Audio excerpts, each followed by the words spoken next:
নমস্কার, জয় মাতার। আমি অ্যাস্ট্রো হিমাংশু ভাগ্যের দুয়ার থেকে আপনাদেরকে জানাই আন্তরিক শুভেচ্ছা, ভালোবাসা। আজ আমি যে প্রেডিকশনটি করতে চলেছি এটি সম্পূর্ণ মহিলাদের জন্য। আপনারা যারা জাতিকারা আছেন, আপনারা লক্ষ্য করুন আপনাদের এই হাতের হৃদয় রেখাটিকে খুব ভালোভাবে লক্ষ্য করবেন। যদি এই যে হৃদয় রেখার দেখুন, এই যে একদম শেষ প্রান্তে দেখতে পাচ্ছেন আপনারা, এখানে একটু দ্বিশাখাযুক্ত।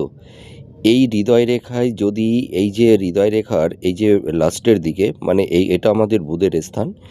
এই হৃদয় রেখার এই লাস্টের দিকে যদি দ্বিশাখা যুক্ত থাকে, তাহলে এই সব মহিলাদের সন্তান প্রাপ্তির ক্ষেত্রে কোনো বাধা বিপত্তি, কোনো ডিস্টারবেন্স থাকে না। অনেক সময় দেখা যায় যে মহিলাদের হৃদয় রেখাতে যদি এই ধরনের দ্বিশাখাযুক্ত না থাকে, তাহলে সেই সব মহিলাদের সন্তান প্রাপ্তির ক্ষেত্রে একটু বাধা বিপত্তি তৈরি করে দেয়। অনেক সময় গর্ভে সন্তান আসতে চায় না, ঠিক আছে? আবার সন্তান এলেও মানে সন্তানের হয়তো নানা রকমের সমস্যা, এগুলো অনেক সময় তৈরি করে দেয়।